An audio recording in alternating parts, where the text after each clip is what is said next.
Olá, seja muito bem-vindo ao Pod EBD, o seu podcast para a Escola Bíblica Dominical. Eu sou Kleber Maia e estamos aqui para mais um episódio desta feita, o episódio de número 9 desse primeiro trimestre de 2023, com o tema O Avivamento Pentecostal no Brasil. Nós vamos tratar aqui de algumas questões que vão complementar aquilo que você tem na revista da CPAD para esse trimestre e para esta lição. E aqui comigo está o pastor Klauber Maia, o meu mano duas vezes. É uma alegria recebê-lo para mais uma importante contribuição aqui para o Pod EBD. Pastor Klauber Maia, a paz do Senhor, seja muito bem-vindo e as suas considerações iniciais para este episódio. Paz do Senhor, pastor Kleber, a paz do Senhor a cada ouvinte do Pod EBD. É uma alegria poder voltar à nossa participação no Pod EBD, mais um episódio. E esse episódio que é muito interessante porque nós já falamos em vários outros episódios dos avivamentos ocorridos em outras terras, né? Inclusive, na aula passada foi bastante abordado, mas desde a primeira lição do trimestre, a gente vem falando de avivamento do País de Gales, de avivamento da Rua Azusa e outras terras, e de repente chegamos em terras tupiniquins, de falarmos do avivamento no Brasil. E é importante também nós observarmos de onde isso veio, como foi que se estabeleceu, quais as raízes, as origens, né? Porque tudo está interligado, é bem verdade. Então, vamos tratar desse assunto hoje e será uma bênção. Muito bem, pastor Klauber. O nosso pastor Alinaldo, comentarista do trimestre, nessa lição de número 9, ele se concentra bastante na Assembleia de Deus brasileira, né, no movimento pentecostal ocorrido por meio dos missionários que são fundadores da Assembleia de Deus, Daniel Berg e Gunnar Wingren. Mas nós sabemos que o Brasil já tinha igreja evangélica, já existia a igreja aqui já há algum tempo. No entanto, esses dois missionários vindos da Suécia, eles não vieram diretamente para o Brasil, nem foram enviados como missionários da Suécia, de uma igreja sueca para o Brasil. Eles passaram pelos Estados Unidos e bem no início do século XX, do século passado, eles lá nos Estados Unidos foram envolvidos num avivamento que acontecia ali, se não diretamente com aquilo que estava acontecendo na Rua Azusa, mas aquilo que estava acontecendo em Chicago e que havia alcançado os Estados Unidos como um todo em diversas partes. E então é esse fogo que foi incendiado lá que eles trazem para o Brasil, não apenas a experiência pentecostal, mas também todo esse contexto de avivamento que estava acontecendo na América do Norte, que chega até a América do Sul. Então, na primeira questão, nós vamos refletir quais foram as influências e a importância de outros avivamentos para o pentecostalismo brasileiro, como a gente pode colocar, então, o Brasil dentro desse mapa do avivamento que estava acontecendo no mundo e que vai também chegar aqui às terras brasileiras. Pastor Cláudio, o que nós podemos colocar para os nossos ouvintes, os nossos professores de EBD e alunos, para ajudá-los a compreender esse contexto de avivamento que Daniel Berg e Gunnar Wingren vão estar também imersos e como isso foi importante para a experiência brasileira. Muito bem, pastor Kleber. Eu penso ser muito importante isso, porque, de fato, você não pode imaginar que Gunnar Wingren e Daniel Berg caíram de paraquedas no Brasil e aqui criaram a doutrina pentecostal ou tiraram o fogo pentecostal de dentro da mala. Houve uma influência e nós vamos perceber que, na verdade, há algo muito interligado nisso tudo, porque nós temos vários pontos de influência aí. Primeiro, vamos pensar no ponto de influência que veio desde a teologia de Wesley, principalmente passando pelo movimento de santidade, que vai envolver o William Seymour, que era alguém que, vindo do movimento de santidade, encontrou Charles Parham. Aí é outra influência, a escola Bethel em Topeka, no Kansas, que Charles Parham começa a ensinar sobre questões relacionadas a dons espirituais, batismo com o Espírito Santo, falar em outras línguas e essas questões aí. O próprio William Seymour nunca esteve no Kansas. Ele ouviu Parham em Houston, no Texas, e creu nessa mensagem. Então foi impactado pela mensagem do batismo com o Espírito Santo e do falar em outras línguas. Ele é convidado para ir para uma igreja em Los Angeles, no subúrbio de Los Angeles, mas quando chegou lá não deu certo a experiência de pastorear aquela igreja, e ele se une a outros crentes lá em Los Angeles. E eu quero destacar o Frank Bartlam, que é alguém que escreveu sobre a história do avivamento da Rua Azusa, e inclusive dizendo que Frank trocou correspondências com Ivan Roberts, porque o avivamento do País de Gales foi primeiro, foi em 1904. E Frank Bartlam já era muito um coração quebrantado e desejoso por esse avivamento. E escreveu mais de uma carta a Ivan Roberts e recebeu resposta dele, dizendo que eles também estavam orando lá no País de Gales para que esse avivamento alcançasse esse grupo lá de Los Angeles. E, de fato, o grupo de Los Angeles tem a experiência do batismo com o Espírito Santo e se tornou o mais longo dos avivamentos, né, que iniciando em abril de 1906, foi até 1909, com cultos ininterruptos e com algo muito grande acontecendo sob a liderança de William Seymour. E aí nós vamos entrar uma outra figura que é também o avivamento sueco, porque se Daniel Berg foi batizado no Espírito Santo, não sob influência da Rua Azusa, mas porque foi visitar o amigo Levi Petrus, que já estava envolvido num avivamento na Suécia, inclusive fundou a igreja Filadélfia, uma igreja pentecostal. Eles eram amigos de infância, foram batizados em águas no mesmo dia, aos 15 anos de idade, e ouvindo do seu amigo Levi Petrus essa mensagem, ele volta de navio para os Estados Unidos e é batizado com o Espírito Santo no navio.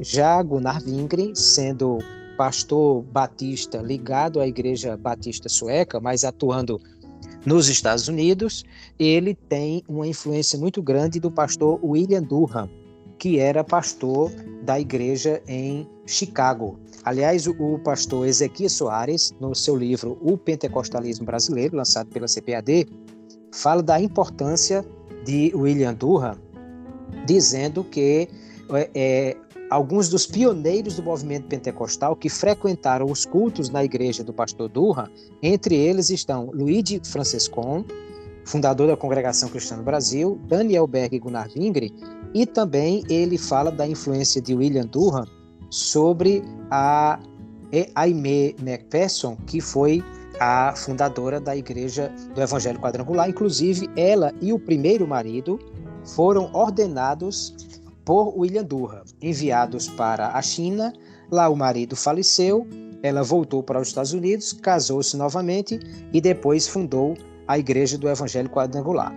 Então nós vamos ver que, na verdade, de alguma maneira, aí por volta de 1910, o centro do avivamento deslocou-se de Chicago, de Los Angeles, começou na Rua Azusa, a missão da fé apostólica na Rua Azusa, que foi até 1909 o ardor maior, e a partir de 1910 ela de uma certa forma se desloca para Chicago, sob a liderança do pastor William Durham, que exerceu grande influência sobre Daniel Berg e sobre Gunnar Wingren.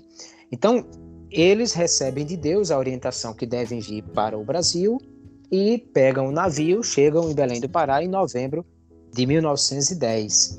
Isso ainda sem falar uma palavra em português. Daniel Berg foi trabalhar nas docas e Gunnar Wingren foi estudar português e se uniram à primeira Igreja Batista de Belém do Pará, que era liderada pelo primo do Adriano Nobre, Raimundo Nobre. E então, o período que eles estavam aprendendo o idioma teve pouca influência aí porque eles não tinham como comunicar-se bem.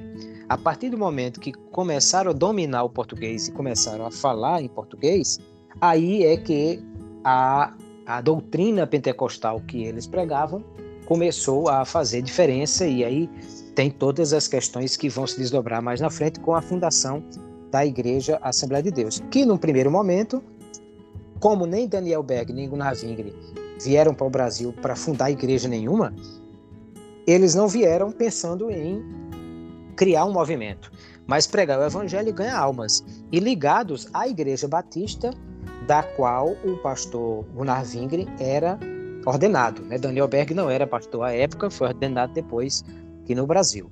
Mas eles, tanto que quando foram convidados a sair da primeira Igreja Batista de Belém do Pará, eles começaram a se reunir com o nome de Missão da Fé Apostólica.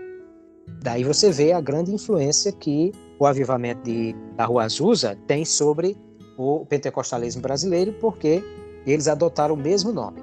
Em 1917, quando houve o primeiro concílio das igrejas pentecostais independentes nos Estados Unidos, e fundaram lá um conselho chamado Assembleias de Deus, aí, quando Gunnar Wingre teve notícia do que estava acontecendo lá nos Estados Unidos, foi em 1918, mudou o nome da igreja de Missão da Fé Apostólica para a Igreja Assembleia de Deus, seguindo o modelo americano. Então nós vamos ver aí que tem muitas influências, né? Tem o movimento Holiness, tem a pregação de Charles Parham, tem o avivamento sueco, tem o avivamento da Rua Azusa com William Seymour, e tem a liderança pentecostal de William Durham em Chicago. Tudo isso formou o corpo de doutrina pentecostal que Daniel Berg e Gunnar Wingre trouxeram para o Brasil, e começaram em Belém do Pará esse movimento. Vamos lembrar também que alguns movimentos já aconteciam no Brasil, né? Pastor Ezequiel Soares chama de proto-pentecostais, e ele fala das experiências do Paulo Malaquias, Pedro Galdin e Miguel Vieira no Rio Grande do Sul. Pastor Israel de Araújo, na história do movimento pentecostal no Brasil, também fala do missionário Frederic Matulati, em Porto Alegre, e do Paulo Malaquias. Isso em 1908. Paulo Malaquias teria sido batizado com o Espírito Santo lá em Ijuí, no Rio Grande do Sul. Então, é só para dizer que, na verdade, havia um mover pentecostal, um mover de avivamento pelo mundo naquela época. Se você busca tudo isso que eu falei, você vai observar que tem uma faísca que saiu lá do país de Gales, na Grã-Bretanha, tem outra faísca na Suécia, tem outra faísca nos Estados Unidos, em Chicago, em Los Angeles, e uma faísca que já estava acesa no Brasil de alguma forma. Mas com a chegada de Gunnar Wingre e Daniel Berg, aí nós dizemos, a irmã Celina Albuquerque foi a primeira batizada com o Espírito Santo no Brasil, através do movimento trazido por Gunnar Wingre e Daniel Berg, porque já há registro de pelo menos 3 experiências de batismo com o Espírito Santo em terras brasileiras antes de 1911, quando a irmã Celina foi batizada em Belém do Pará. Isso quer dizer apenas o quê? Que, na verdade, o mover de avivamento estava espalhado pelo mundo, e o Brasil entrou no mapa do avivamento com uma maior influência dos suecos que aqui chegaram, primeiro Gunnar Wingre e Daniel Berg, e depois dos missionários suecos que vieram, enviados pelo pastor Levi Petrus, que fizeram aumentar essa chama.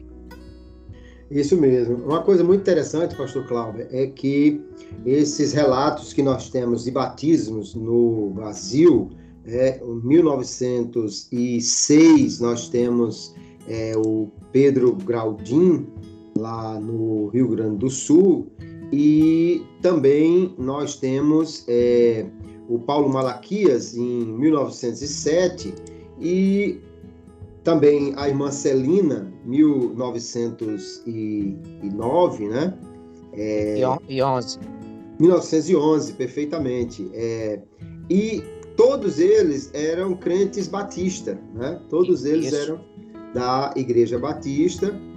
Um caso interessante porque o Pedro Graudin está bem dentro do texto lido nessa semana, que é de Atos 19, porque, pelo que consta, ele nem sabia o que era batismo com o Espírito Santo, assim, não era uma experiência que estava estudando, diferentemente do que nós temos os crentes lá que foram batizados a partir do avivamento nos Estados Unidos, que tiveram contato com a doutrina através da escola bíblica em Topeka, no Kansas, né? Aqui nós temos um mover de Deus, assim, de uma forma realmente muito independente dessas outras histórias que estavam acontecendo. Dia 8 de junho de 1911, a irmã Celina Albuquerque. No entanto, nós temos aí alguns relatos anteriores a esta experiência, o que mostra que realmente a primeira década do século XX foi uma década que foi marcada por um avivamento mundial, né? Em muitos lugares do mundo todo, o Espírito Santo estava promovendo este avivamento. O Brasil entrou no mapa aí, mas a partir do crescimento de igrejas como a Assembleia de Deus, que foram realmente igrejas que promoveram esse movimento pentecostal, aí houve uma maior divulgação, houve um crescimento maior. E a nossa segunda questão no episódio de hoje coloca exatamente isso. Apesar das dificuldades e perseguições, a estratégia divina para expandir a chama do avivamento no Brasil promoveu um grande crescimento da obra, não é verdade? Nós vamos ver que Deus fez uma coisa extraordinária, porque além do que ele já estava semeando aí lá no sul do país, no norte estava o final do ciclo da borracha, quando ele traz então Gunnar Ving e Daniel Berg, que não eram pessoas que conheciam o Brasil para poder traçar uma estratégia de crescimento para a igreja, né? Não estudaram a demografia brasileira e seus movimentos para ver onde seria melhor abrir uma igreja. Não, eles receberam orientação divina para ir para um lugar chamado Pará. Lá chegaram. Se qualquer um estudioso de crescimento da igreja fosse implantar esse movimento, certamente não escolheria Belém do Pará, porque não era o maior centro do Brasil, nem era mesmo o maior centro do ciclo da borracha, que Manaus tinha se tornado uma cidade muito maior e mais rica naquela época do ciclo da borracha. Mas a partir de lá, muitas pessoas conheceram o Evangelho e conheceram também a experiência pentecostal, foram batizadas com o Espírito Santo e daí então retornaram para os seus lares em diversos estados brasileiros. Com isso houve uma grande expansão, mas nós temos muitos históricos de perseguições não só da igreja que era a igreja oficial, vamos dizer assim, do Brasil na época, mas até mesmo um estranhamento muito grande por parte de igrejas tradicionais que estavam no Brasil.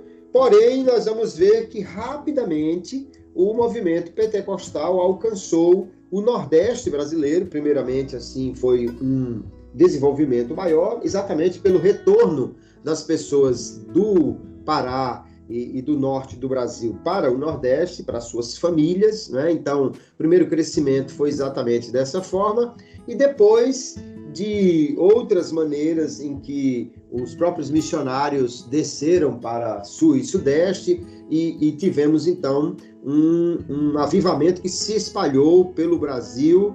E nas primeiras décadas aí do século XX, nós tivemos muita gente batizada com o Espírito Santo, também muitas curas, muitos milagres, muitas evidências de dons espirituais, e isso foi a forma como o Evangelho cresceu assustadoramente, porque apesar da perseguição, os dons em evidência e o batismo com o Espírito Santo, que há relatos interessantes de batismo de pessoas que parece que nem estavam desejando o batismo, pessoas de igrejas tradicionais que até diziam que não queriam experimentar isso ou que não consideravam isso algo de Deus, mas foram batizados com o Espírito Santo e a partir daí então se tornaram propagadores dessa chama de avivamento.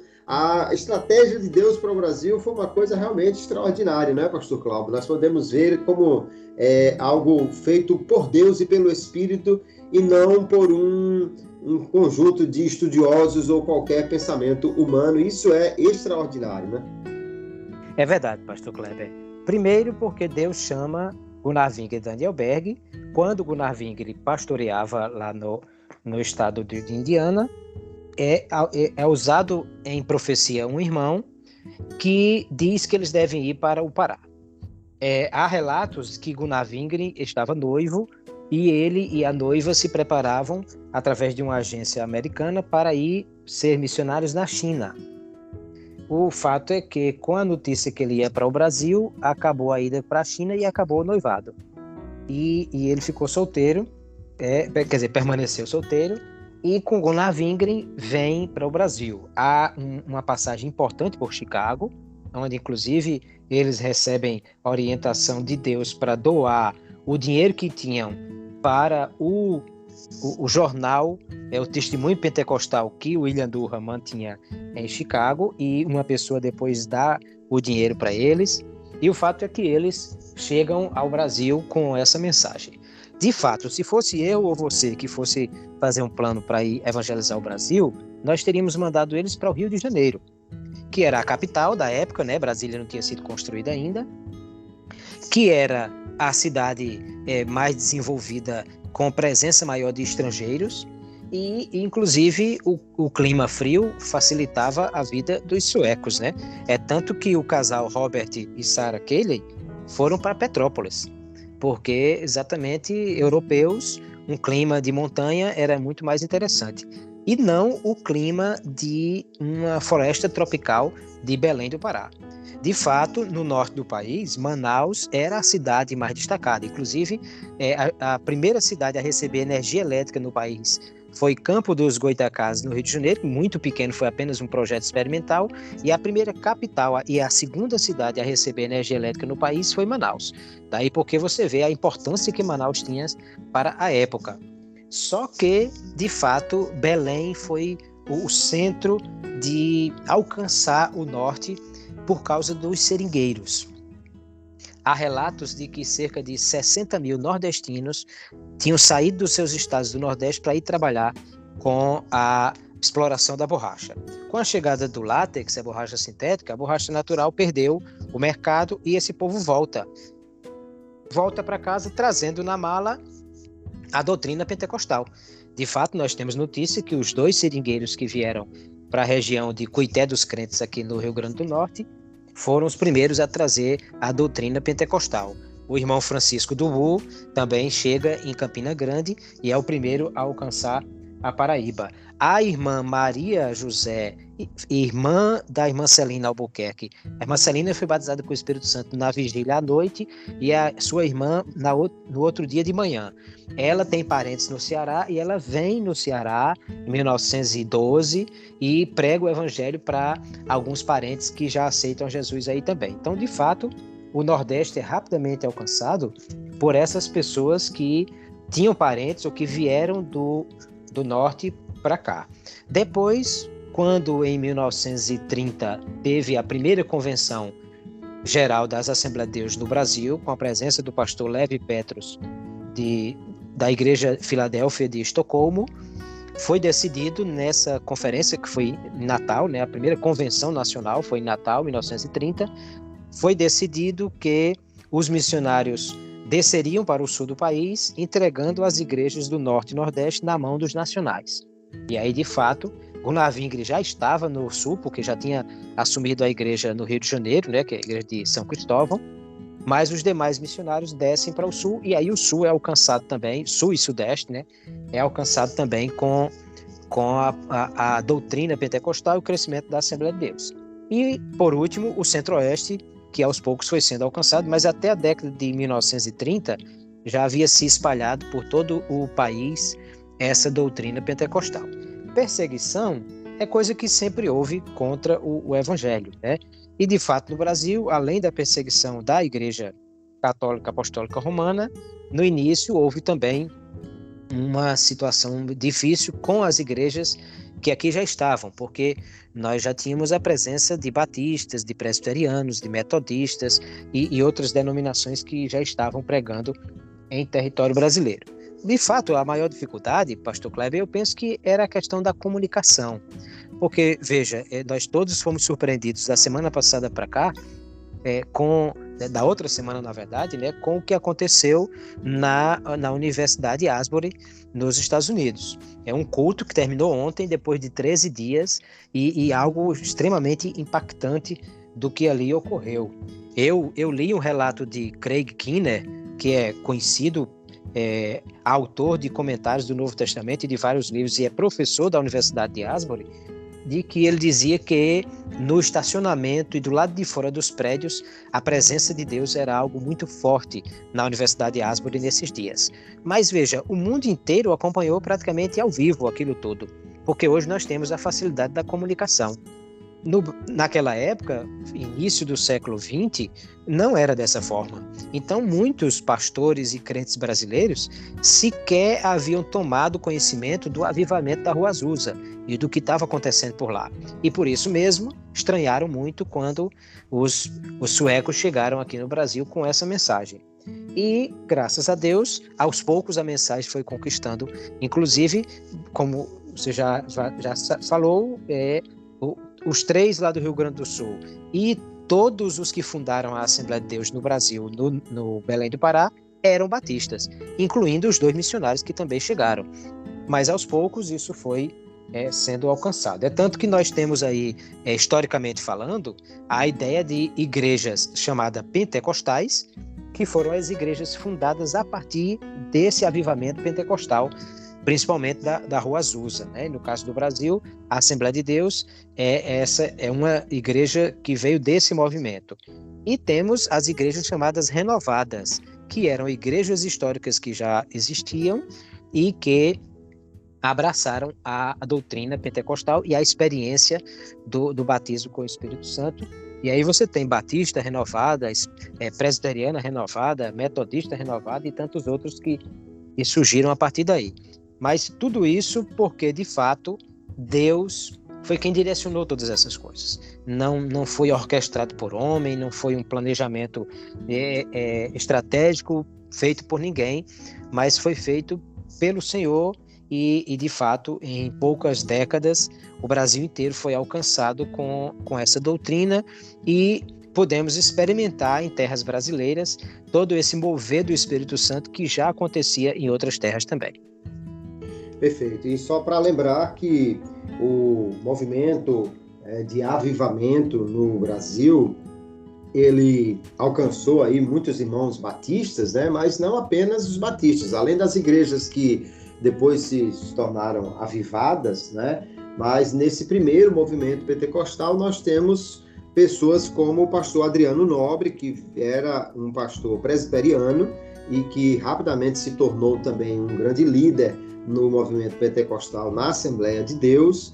A Congregação Cristã do Brasil também o seu fundador era um pastor presbiteriano que, como já o senhor falou, pastor Cláudio, lá em Chicago também conheceu através de William Durham o movimento de batismo com o Espírito Santo e posteriormente vem ao Brasil e dá início aqui a essa igreja que também está no início do movimento pentecostal brasileiro. Então, outras pessoas, né, de outros credos evangélicos, além dos batistas, foram também tocados pelo avivamento e muitos, então, passaram a integrar as igrejas pentecostais e, no entanto, eu diria que a doutrina wesleyana, né, que nós temos na Assembleia de Deus, foi a doutrina que realmente se tornou a doutrina oficial, vamos dizer assim, da Igreja a Assembleia de Deus, e as outras igrejas ligadas ao início desse movimento pentecostal vão ter também algumas variações aí de doutrina que vão ser mescladas com a doutrina do batismo com o Espírito Santo, né? Olha, a questão terceira que nós temos para o nosso episódio de hoje vai colocar exatamente no centro da discussão essa questão não apenas do falar em línguas, que era algo muito evidente no movimento pentecostal. Há discussões que desde o início foram fomentadas, mas o grupo, especialmente que veio para o Brasil, cria na chamada doutrina da evidência inicial do batismo com o Espírito Santo, entendendo que a evidência física inicial era o falar em línguas para o batismo com o Espírito Santo. Outras igrejas pentecostais têm um entendimento diferente, algumas que inclusive tiveram um ramo, ou foram um ramo a partir do movimento metodista, como é o caso da igreja do Nazareno, por exemplo. Mas além da questão do falar em línguas, nós vamos ver que muitos milagres, muitas operações de maravilhas, muitas curas, nos relatos que nós temos do Diário do Pioneiro, por exemplo, de Gunnar Wingren, na obra de Daniel Berg também, nós vamos ver muitos relatos de operações extraordinárias do Espírito Santo. Qual o impacto que isso trouxe para o Brasil, pastor Clauber, a partir dessa ação do Espírito Santo? Porque nem sempre nós vamos ver nos avivamentos, como em Gales, agora mesmo nesse avivamento em Asbury, e outro avivamento metodista nos Estados Unidos, nem sempre havia uma evidência tão grande de curas, de operações extraordinárias do Espírito Santo nesse sentido, Mas no Brasil nós tivemos isso de uma forma muito impactante, e como foi que isso foi importante e como isso se tornou também, vamos dizer assim, uma característica do pentecostalismo no Brasil. O que podemos falar sobre os dons do Espírito Santo em evidência aí nesse avivamento brasileiro? Muito bem, pastor Kleber. Isso é muito importante que nós destaquemos, porque, primeiro, é para dizer que Deus trabalha como quer e nós não temos como definir isso. Ele faz do jeito que ele quer. Em todos os avivamentos, tanto na Rua Azusa, quanto no País de Gales, quanto no avivamento sueco e todos esses avivamentos modernos, nós vimos que há duas coisas que são centrais, em todos eles, são comuns a todos eles, que é o derramamento de poder, a presença, o sentimento da presença inequívoca de Deus naqueles dias, e a salvação de almas. Isso é algo que, inclusive, na Universidade de Asbury, agora eu li muitos relatos de muita gente que estava frio na fé, estava afastado do Evangelho e voltou-se para o Senhor nesse movimento agora na Universidade de Asbury. E em todos os outros aconteceram. Agora, no avivamento brasileiro, de fato, uma coisa muito visível, muito destacada, foi a questão da manifestação de dons e curas, e há uma série de questões aí envolvidas. Primeiro, porque vamos lembrar que o Brasil era um país muito cheio de misticismo. Até mesmo o catolicismo que veio para cá era um catolicismo muito influenciado por todas essas questões de mandingas, dessa coisa de crendices, E misturando isso aqui com as religiões africanas, E com sincretismo muito grande que sempre houve no Brasil, A pagelança dos índios. E que aí eu vejo como Deus realmente quis agir, porque no movimento, nas religiões afro-brasileiras, haviam manifestações sobrenaturais. Na pagelança indígena dos índios, havia manifestações sobrenaturais. O próprio espiritismo, que também chegou no Brasil logo depois que surgiu na França, também haviam manifestações sobrenaturais. Então, Deus agiu com manifestações sobrenaturais para demonstrar o seu poder nessas circunstâncias. Vamos lembrar que quando os magos de Faraó faziam sinais, Deus fazia sinais ainda maiores por mão de Moisés e Arão, porque, de fato, Deus tem esse poder. Então, eu penso que a primeira razão por que haviam grandes manifestações no Brasil era em questão dessa forte influência, né, do sincretismo religioso e das manifestações sobrenaturais que as religiões que predominavam no Brasil tinham. Até mesmo, como eu disse, o catolicismo brasileiro, português, né, que foi trazido para o Brasil, era muito dessa coisa de crendices, de superstição.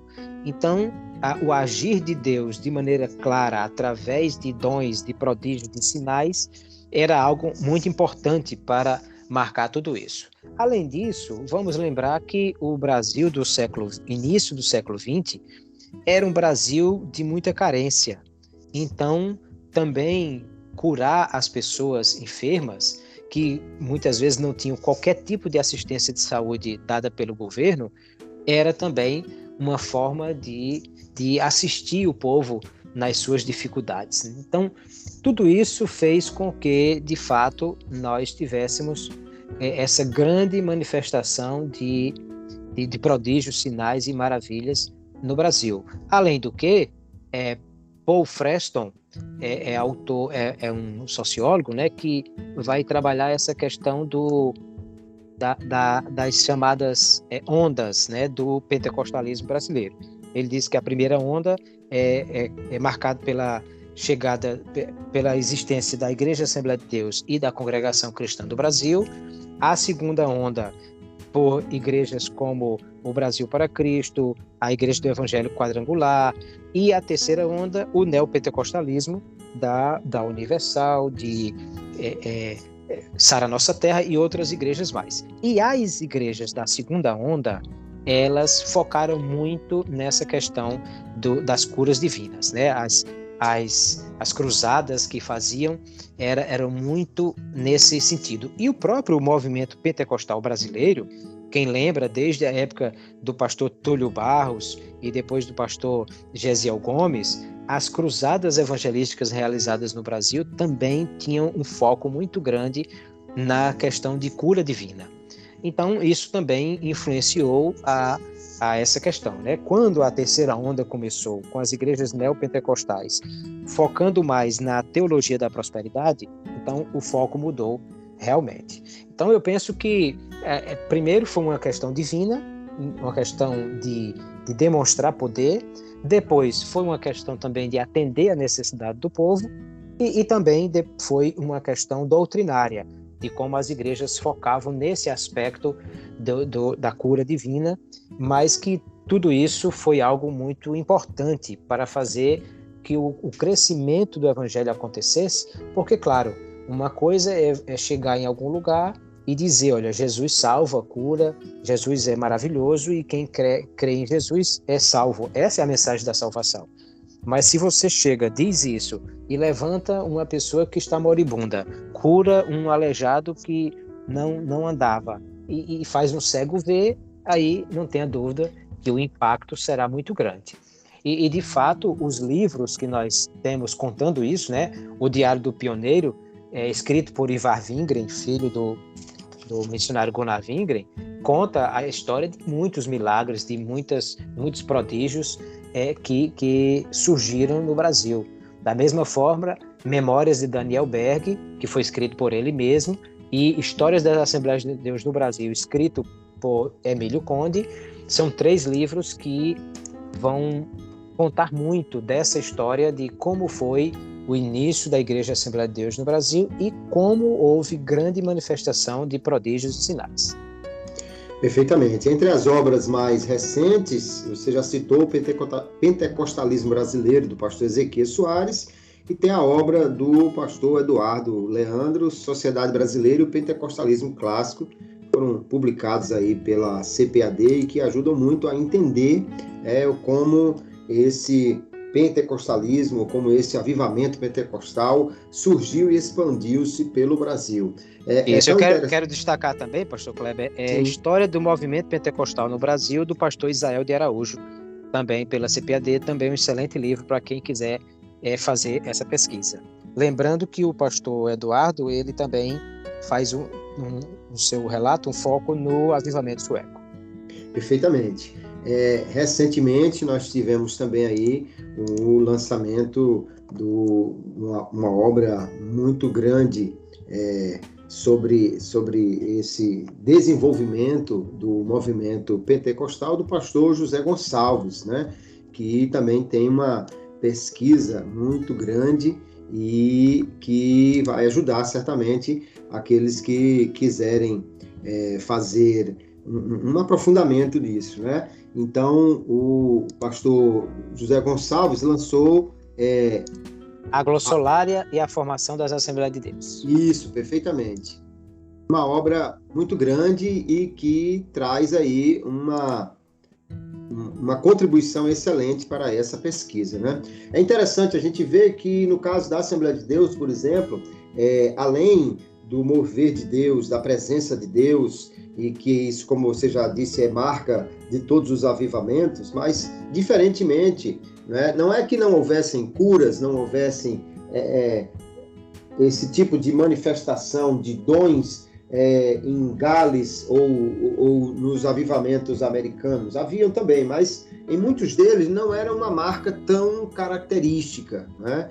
Era algo que alcançava realmente as pessoas com uma presença, com um grande número de pessoas se arrependendo, crendo, mas não exatamente com curas. Mas nesse Brasil, com as características que ele tinha, o Espírito Santo resolveu agir dessa maneira, tanto que nós temos aquilo que se tornou, vamos dizer assim, uma espécie de slogan do movimento pentecostal brasileiro: Jesus Cristo salva, cura e batiza com o Espírito Santo, e breve voltará. Então, o salvar, batizar, estão muito ligados a essa ação do avivamento, como aconteceu no mundo todo, mas Jesus curar realmente é algo que é mais característico aí, então, do tipo de avivamento que tivemos aqui no Brasil, e louvamos a Deus porque isso realmente se tornou uma característica das igrejas avivadas pentecostais brasileiras, né? É verdade. Pastor Cláudio, nós estamos chegando já àquele momento de falar da mesa redonda e hora da pimenta, que é um momento assim que é mais provocativo, né? Provocar não no sentido de desafiar ninguém, mas de levar a uma reflexão, levar a uma autoavaliação. E a questão que colocamos aqui para a hora da pimenta no episódio de hoje é: uma vez que a igreja pentecostal expandiu-se no Brasil, hoje praticamente não há nenhum lugar no Brasil que não tenha a presença de uma igreja pentecostal.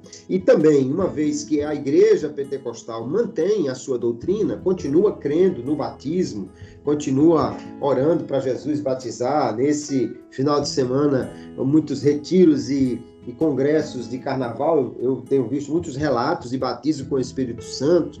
Mas, uma vez que temos essa doutrina e a igreja permanece a mesma, isso significa que nós estamos permanentemente avivados, ou que o pentecostalismo brasileiro não precisa de um avivamento, ou o pentecostalismo precisa de um avivamento também no Brasil, nos nossos dias? Como podemos colocar isso, pastor Cláudio? Muito bem, pastor Kleber, essa é uma questão muito importante. Primeiro porque desde a lição 1 desse trimestre, nós vimos tratando sobre esse aspecto de dizer que nós precisamos fazer distinção entre coisas que precisam ser bem observadas. Avivamento é um momento de grande efusão do poder de Deus na vida de algumas pessoas, de um grupo específico. Veja que nos dias de Atos dos Apóstolos, né, nos dias em que houve o movimento, o início do movimento pentecostal, vamos chamar assim, exatamente porque foi no dia de Pentecostes, mesmo a igreja em Jerusalém com centenas de discípulos, porque o apóstolo Paulo fala de Jesus sendo visto por 500, só 120 estavam lá no cenáculo. E de fato, houve aquele grande mover ali. Com outros países, também a mesma coisa. Não aconteceu nenhum avivamento que alcançou o país inteiro, ou todas as pessoas, ao mesmo tempo, mas que começa com um grupo pequeno e depois se espalha. Só que esse mover, essa faísca, ela não é para sempre. Até porque, imagina, alguém enfia o dedo na tomada, leva um choque, e até se o coração estava parando, ele pode voltar a funcionar com a descarga elétrica que recebeu. Mas se ele viver o resto da vida com a mão enfiada na tomada, ele morre. Ninguém consegue sobreviver em situações como essa. É tanto que o avivamento do país de Gales foi um avivamento que durou 6 meses. Azusa é um avivamento que durou 3 anos. Outros avivamentos duraram poucos meses também. O culto na Universidade de Asbury durou 13 dias. Ninguém sabe ainda quanto de fruto isso vai trazer na vida de muitas pessoas. Mas avivamento é isso. No Brasil, esse momento de avivamento, ele foi mais longo. Em que sentido? A igreja se espalhou. Então, assim, não tenho dúvida que quando houve o primeiro movimento que os crentes foram batizados com o Espírito Santo em Belém do Pará, ali aconteceu um avivamento. Mas que não podemos dizer que faz 100 anos que a igreja de Belém do Pará está avivada.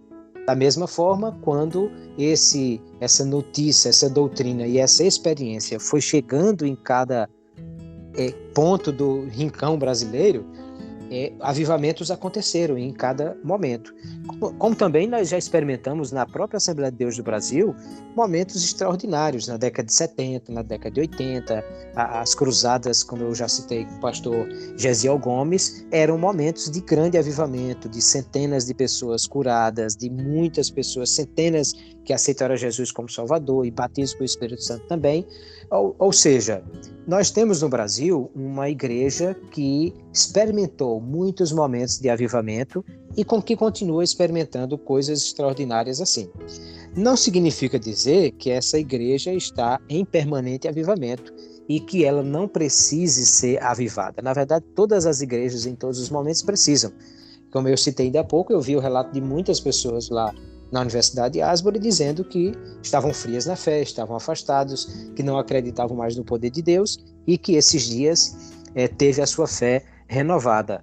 Da mesma forma, no Brasil nós temos muitos crentes que são salvos, que experimentaram a salvação e vão para o céu, têm certeza de salvação, mas que muitas vezes estão distantes de uma vida cristã cheia de poder e de experiências sobrenaturais.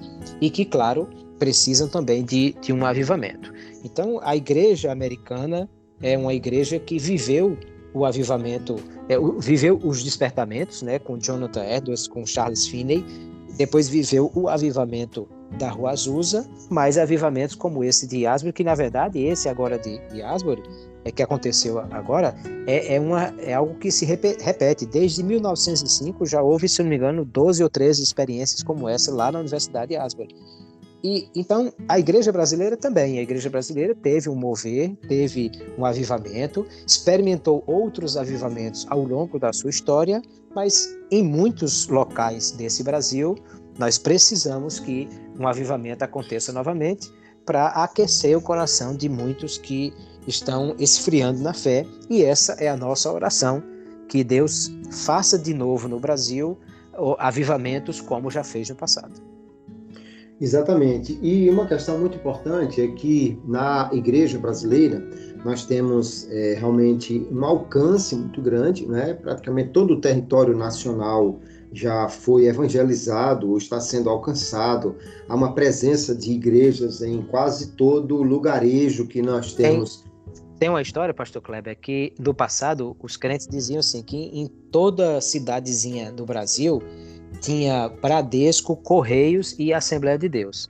O Bradesco e os Correios ficaram para trás faz muito tempo, né? Porque hoje todo assentamento tem uma Assembleia de Deus que não tem nem Correio, nem Bradesco, nem outro órgão público qualquer.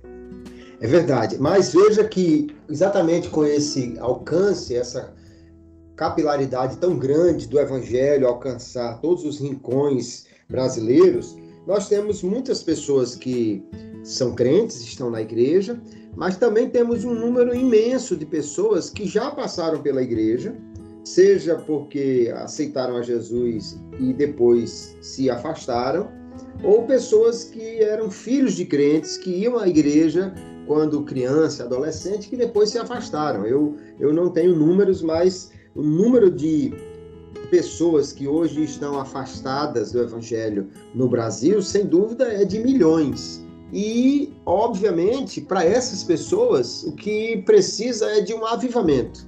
Não se trata de evangelizar, não se trata de falar de Jesus para elas, porque elas têm já o conhecimento, mas o coração esfriou, o mundo acabou se tornando muito atraente, trocaram a experiência com Deus pela experiência dos prazeres do mundo, e hoje se encontram afastados. Também muitos crentes nominais, né? Nós temos já no Brasil um grande número de pessoas que se dizem evangélicas, mas que de fato não vão frequentemente à igreja, algo que só acontecia antes com o catolicismo, por exemplo, mas hoje já temos muitos evangélicos desigrejados ou que mal frequentam uma igreja, que antes quem não ia à igreja já se colocava como afastado, mas agora há muitos que não se consideram assim, embora de fato não se tornem membros ativos de uma igreja. E para essas pessoas,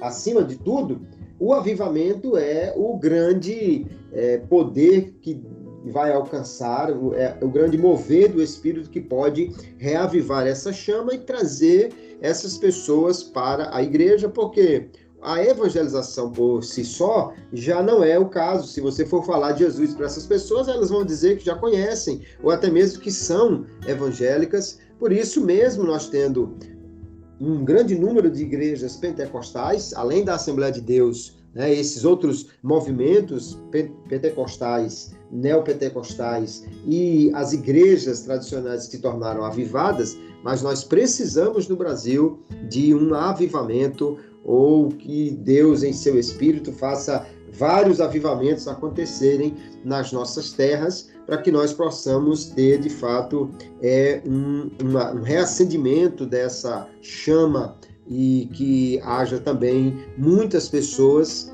retornando à frequência na igreja e principalmente retornando a essa comunhão e a vida ativa no Evangelho. Então, não é o fato de mantermos a doutrina pentecostal que diz que nós estamos avivados permanentemente, precisamos de um avivamento.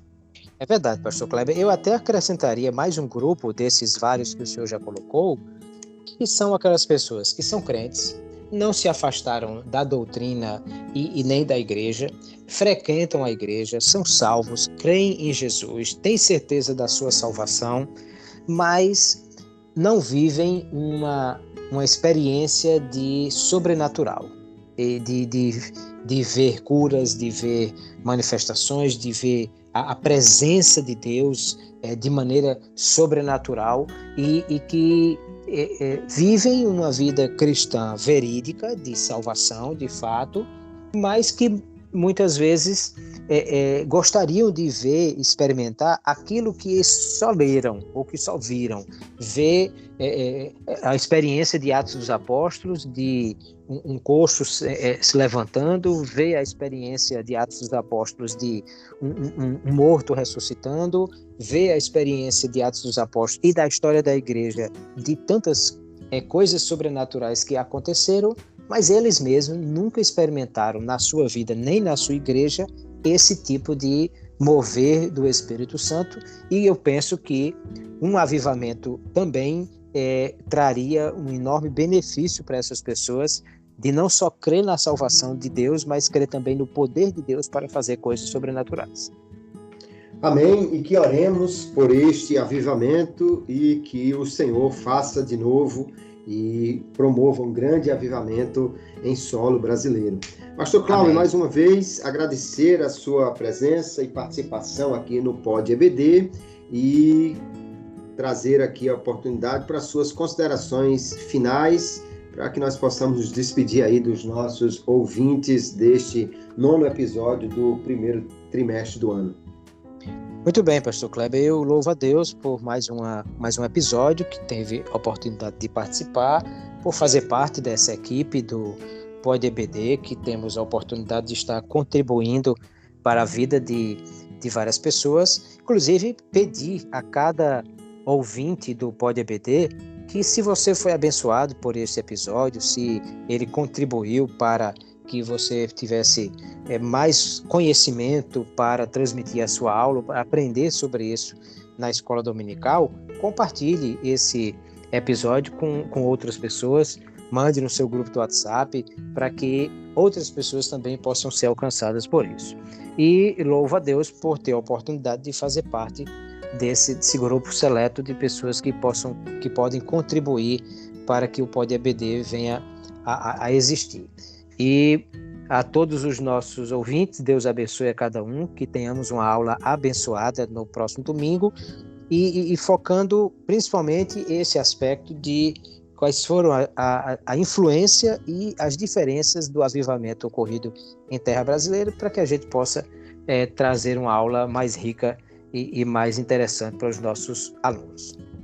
Que maravilha, e quero agradecer também ao nosso capitão aqui do Pod EBD, pastor Gleibson Andrade, que está num retiro sabático para a conclusão do seu doutorado e que em breve estará de volta também aqui a voz ativa no Pod EBD, ele que no momento está trabalhando apenas nos bastidores aí, e a todos os demais companheiros que a cada semana estão aqui gravando conosco esses episódios. Como o pastor Cláudio já falou, divulgue, espalhe essa ferramenta para que outros possam também ser edificados. E aqui eu me despeço do pastor Cláudio e de todos os ouvintes com a paz do Senhor.